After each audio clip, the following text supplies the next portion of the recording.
సుమన్ టీవీలో మీ business promotions కోసం ఈ కింది నెంబర్ను సంప్రదించగలరు.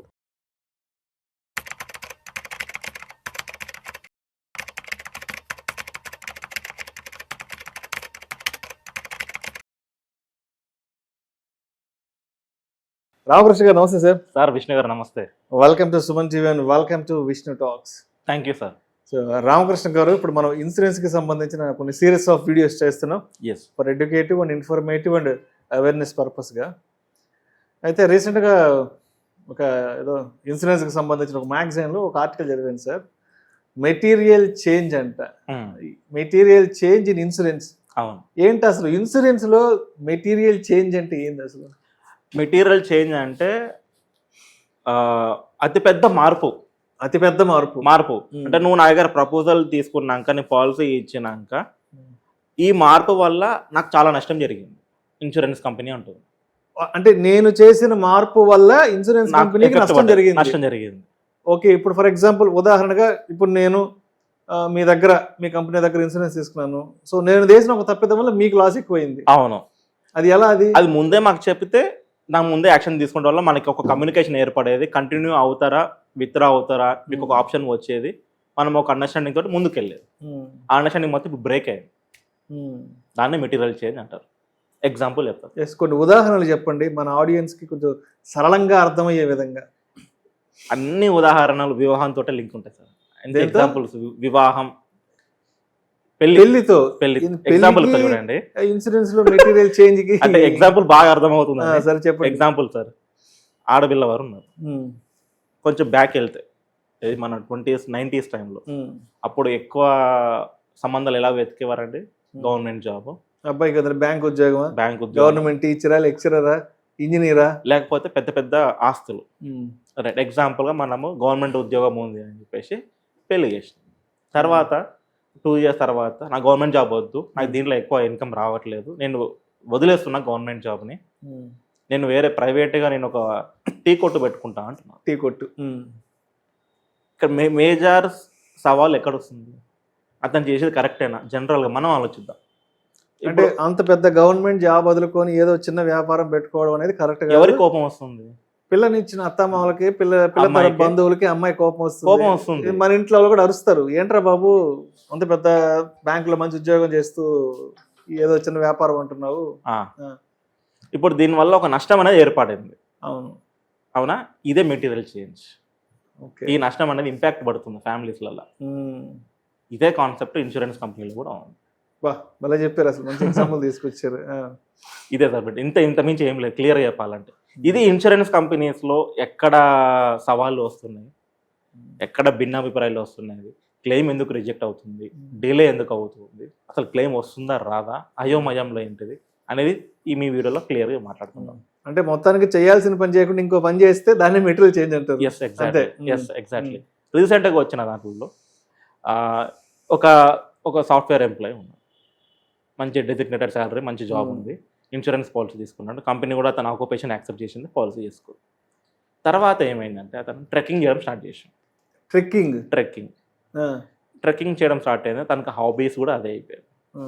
ఎవ్రీ ఇయర్ ఆల్మోస్ట్ ఒక 25 days 30 days అక్కడికి వెళ్ళడం, ట్రెక్కింగ్ చేయడం అతనికి ఒక అలవాటు అయిపోయింది. కొండలు అవి ఎక్కడం, మౌంట్ ఎవరెస్ట్ ఎక్కడం, ఈ ట్రెక్కింగ్ అనేది యూట్యూబర్స్ వాళ్ళు చేస్తుంటారు కదా.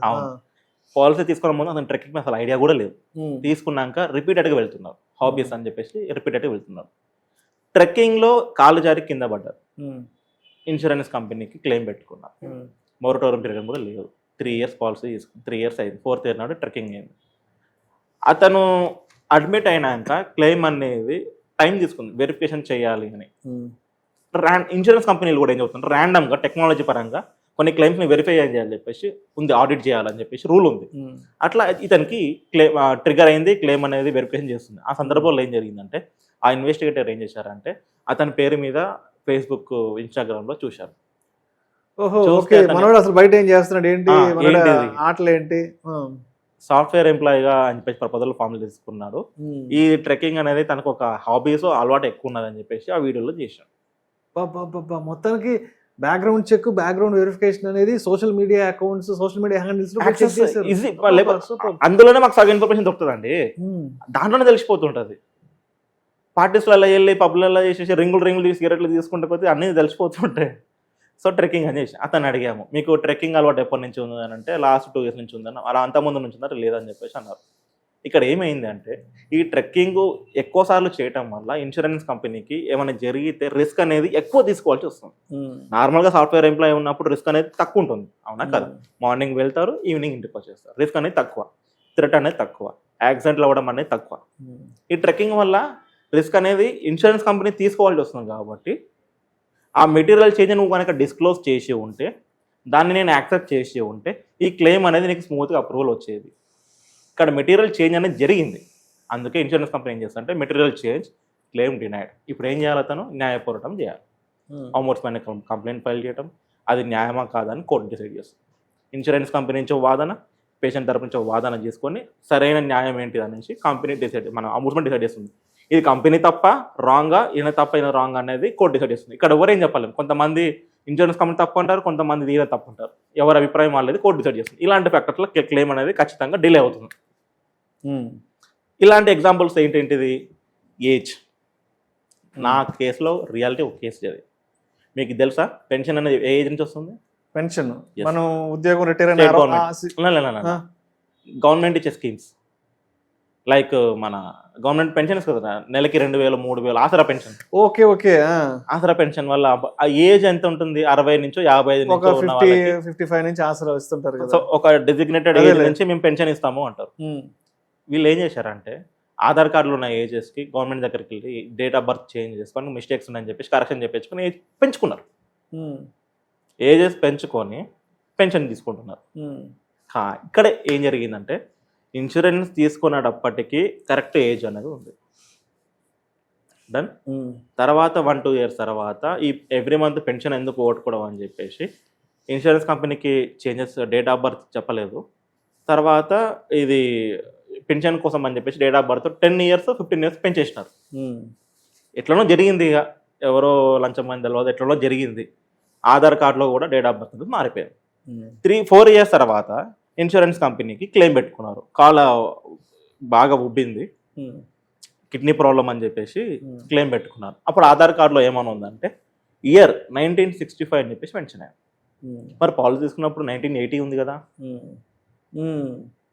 ఓకే, అంటే 45 years పాలసీ ప్రకారం, దాని ప్రకారం అయితే 65 years 60 years అయింది.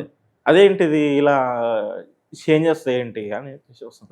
కంపెనీకి ఎప్పుడైతే ఒక్క డౌట్ వచ్చినా క్లెయిమ్ ఆపేస్తాం. ఎందుకు చెప్పనా, నువ్వు ఇక్కడే నేను అబ్జర్వ్ చేస్తే ఒకటి దొరికింది, అలాంటి కొంచెం వెరిఫికేషన్ చేస్తే ఇంకెన్ని దొరుకుతాయో, అందుకని చెప్పేసి క్లెయిమ్ అనేది డీలే చేస్తారు.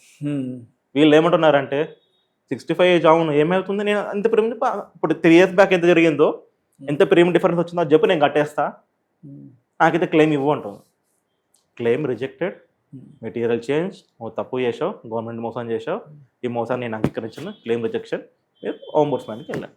అండ్ అదేవిధంగా ఈ మెటీరియల్ చేంజ్ అనేది ఏదో వెహికల్స్కి సంబంధించి కూడా ఏదో ఉంటుంది, తర్వాత అడ్రస్కి సంబంధించిన మార్పు కూడా మెటీరియల్ చేంజ్ అని విన్నాను. ఈ అడ్రస్కి వెహికల్స్కి ఈ మెటీరియల్ చేంజ్ ఏంది అసలు? ఇది ఒక మాట చెప్పనా, మీరు బయట రోడ్ మీద ఒక 1-2 minutes నించొని చూస్తే 2 wheelers ఎన్నో పోతుంటాయి.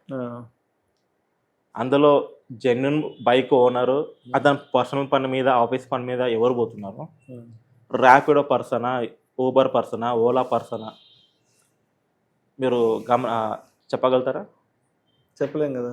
ఎందుకు? అక్కడ వైట్ ట్యాక్సీ ప్లేటే ఉంటుంది అందరికి, దాంతో మనం చెప్పగలుగుతాం.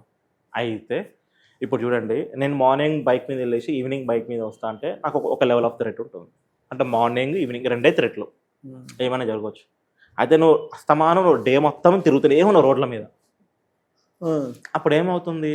ఎండకి ఎఫెక్ట్ అయ్యే ఛాన్స్ ఉంది, మన ఎయిర్ పొల్యూషన్ అతని బాడీకి ఎఫెక్ట్ పడుతుంది, సౌండ్ పొల్యూషన్ ఎఫెక్ట్ పడుతుంది, యూవీ రేస్ ఎక్కువ, బాడీకి స్కిన్ డ్యామేజ్ అనేది వస్తుంది. బయట రోడ్ల మీద తిరిగే బాటిల్లో వాటర్ బాటిల్ ఉంటుంది, ప్లాస్టిక్ వాటర్, అతను ఎప్పుడు బండ్లో పెట్టుకోవడం వల్ల ఆ హీట్కి కూడా ప్లాస్టిక్ అనేది చేరుతుంది. బయట ఫుడ్ ఎక్కువ తింటావు, దానివల్ల ఏం జరుగుతుందంటే ఈ చేంజ్ వల్ల ఇన్ని రకాల రిస్కులకి అవుతుంది. సో అంటే ఇప్పుడు నువ్వు ఏంటిది ఒక ఒక ఒక ఆక్యుపేషన్ అనేది చేంజ్ అయ్యింది, వెహికల్ చేంజ్ అయ్యింది, సో కంపెనీ అందుకే క్లెయిమ్ అవుతుంది. అంటే ఆక్యుపేషన్ అతను చేసే వృత్తికి ఇన్సూరెన్స్ కంపెనీ కూడా లింక్ ఉంది. అంటే నువ్వు ఏం వ్యాపారం చేస్తావు నాకు చెప్పు, నేను దాన్ని యాక్సెప్ట్ చేసినాక నీకు ఏ ప్రాబ్లం వచ్చా నేను చూసుకుంటా. Right right. నువ్వు నాకు చెప్పకుండా ఎలాంటి చేయకుండా నేనంతటి నువ్వు నిర్ణయాలు తీసుకుంటే దానికి నేను బాధ్యుడిని కాదు ఇన్సూరెన్స్ కంపెనీ ఉంటుంది. ఇలాంటి వాళ్ళనే క్లెయిమ్ రిజెక్షన్స్ అవ్వడం, సెటిల్మెంట్ రేషియో తగ్గిపోవడం గవర్నమెంట్ దగ్గరికి వెళ్తున్నాయి. తర్వాత అడ్రస్ చేంజ్ కూడా ఈ మెటీరియల్ అడ్రస్ చేంజ్ ఎలా అదే సార్ చెప్పండి. మీకు తెలియదు, ఇండియాలో కొన్ని పిన్ కోడ్స్ బ్లాక్ చేసుకున్నాయి. పిన్ కోడ్స్ ఇది ఇన్సూరెన్స్ కంపెనీ బ్లాక్ చేసేసింది. మన హైదరాబాద్ లో అలాంటి పిన్ కోడ్స్ ఒక 6-7 ఉన్నాయి. హైదరాబాద్ లోనే లొకేషన్స్ కొన్ని ప్లేసెస్ హైదరాబాద్ లో కూడా ఉన్నాయి లొకేషన్స్ గ్యాప్స్. మీకు తెలుసా online taxis like Uber, Ola, Rapido కూడా ఈ ఒక కమ్యూనిటీని మొత్తం బ్లాక్ చేస్తుంది. లైక్ ఏమంటారు చార్మినార్ ఏరియా, ఆ ఏరియాలో ఇది ట్యాక్సీ సర్వీస్ అనేది బ్లాక్ చేసేస్తుంది. అక్కడ బుకింగ్స్ రావు, అక్కడికి డెస్టినేషన్ కూడా రావు. ఓకే, అలాంటివి జరిగినాయి. ఏం జరిగినాయి, ఒక అతను బుక్ చేసుకున్నాడు, క్యాబ్ బుక్ చేసుకుంటే అందులో సీట్ మ్యాక్సిమం సీట్ కెపాసిటీ ఎంత 4 మెంబర్స్, 8 మెంబర్స్ కూర్చుంటున్నారు. అర్థమైంది.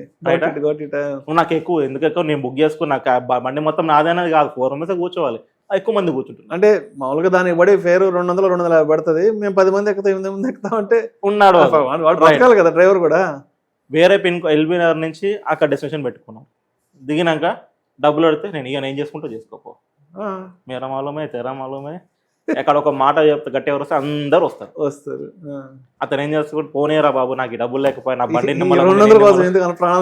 వెళ్ళిపోతా. అందుకని కొన్ని పిన్ కోడ్స్ ఎలా అయితే వీళ్ళు బ్లాక్ చేసుకున్నారో ఇన్సూరెన్స్ కంపెనీస్ కూడా కొన్ని సర్టెన్ పిన్ కోడ్స్ బ్లాక్ చేసుకున్నాయి. ఎందుకంటే ఆ ఏరియాలో ఉండే అలవాట్లు, food habits, living style, life style habits ఆ ఏరియా ప్రాంతాల్లో పెట్టుకోదు. ఇంకొకటి ఏంటిది, మన ఇండియా బార్డర్లో ఉన్న ఏరియాస్ ఉంటాయి కదా, అవి వాటికి రిస్క్ అనేది ఎక్కువ ఉంటుంది, బార్డర్ ఇష్యూ ఎక్కువ ఉంటుంది. ఎందుకంటే అక్కడ టెర్రరిస్టులు వస్తారు, ఏదో ఒక గొడవలు, యూపీ, బెంగాల్, గుజరాత్, పంజాబ్ ఇవంతా కొంచెం బయట దేశాల నుంచి రిస్క్ ఎక్కువ ఉంటుంది. సో అలాంటి పిన్ కోడ్స్ ఉన్న వాళ్ళకి కంపెనీ ఏం చేస్తుందంటే, మేము యాక్సెప్ట్ చేస్తాము, గవర్నమెంట్ సపోర్ట్ ఉంటుంది, ఓకే యాక్సెప్ట్ చేస్తాను, కానీ ప్రేమ అనేది హైలో ఉంటుంది. పాయింట్. ఇప్పుడు నేను హైదరాబాద్లో ఉన్నప్పుడు పాలసీ తీసుకున్నప్పుడు ఈ పిన్ కోడ్ పెట్టేసి పాలసీ తీసుకున్నా. నేనేం చేసిన అంటే, నా ఉద్యోగ రీత్యానో నాకు అక్కడ క్లైమేట్ నచ్చో ఇక్కడి నుంచి బార్డర్కి వెళ్ళాను. నేను బార్డర్కి వెళ్ళినప్పుడు అక్కడ నాకు హెల్త్ ప్రాబ్లం వచ్చింది, నేను అక్కడ హాస్పిటల్లో అడ్మిట్ అయ్యాను. ఇన్సూరెన్స్ కంపెనీ ఒక్కటే క్వశ్చన్ అడుగుతుంది, పాలసీ నెంబర్ తోటి బ్యాక్గ్రౌండ్కి వెళ్ళిన ఆధార్ కార్డులో అడ్రస్ ఏముంది, హైదరాబాద్ అడ్రస్ ఉంది, నువ్వు ఇక్కడికి ఎందుకు వచ్చినావు అని అడుగుతుంది. లేదంటే నేను ఇట్లా మన దాన్ని ఏమంటారు, ఊరు చూడడానికి వచ్చాను, క్లైమేట్ బాగుందని వచ్చాను, అప్పుడు ఇన్సూరెన్స్ కంపెనీ ఓకే టూరిస్ట్ కాబట్టి యాక్సెప్టెడ్. లేదంటే నా ఉద్యోగ రీతి ఇక్కడికి వచ్చాను, ఇక్కడ స్థిరపడ్డాను, ఆల్మోస్ట్ 2 years అవుతుంది, ఇప్పుడు నేను ఇక్కడే ఉంటాను, ఇక్కడ నుంచి ఇక్కడ ఉంటానంటే, బాబు ఇక్కడికి వచ్చినప్పుడు మాకు చెప్తే ప్రీమియం కొంచెం పెంచి మీకు యాక్సెప్ట్ చేసేవాళ్ళు. ప్రైర్ ఇన్ఫర్మేషన్ ఉండాలి, నేను అడ్రస్ చేంజ్ అవుతుంది లేదా మీకు తెలుసో తెలియదో మేము ఏరియాలో అందరినీ బ్లాక్ చేసేసినాం, నువ్వు కనుక్కోలేదు, నువ్వు మాకు చెప్పలేదు. ఇలాంటివన్నీ మెటీరియల్ చేంజ్ అనే కాన్సెప్ట్ ద్వారా క్లెయిమ్స్ అనేది రిజెక్ట్ అవడం జరుగుతుంది. Thank you sir, thank you so much Ramakrishna garu. Thank you sir. ఇన్సూరెన్స్లో ఈ మెటీరియల్ చేంజ్ అంటే ఏంటి, అండ్ ఈ మెటీరియల్ చేంజ్లో అడ్రస్ చేంజ్ ఒకటి, తర్వాత ఏదో లొకేషన్ చేంజ్ అని, తర్వాత ఏదో వెహికల్ చేంజ్, ఇలాంటి బెస్ట్ ఎగ్జాంపుల్తో ఇన్సూరెన్స్లో అసలు మెటీరియల్ చేంజ్ అనే దాని గురించి చాలా చక్కగా మంచి ఎగ్జాంపుల్స్తో చాలా సరళమైన రీతిలో సరళమైన భాషలో సుమన్ టీవీ ప్రేక్షకులకు అర్థమయ్యేలా చాలా చక్కగా తెలియజేశారండి. Thank you so much sir. Thank you అండి కృష్ణ గారు, థ్యాంక్ యూ సో మచ్.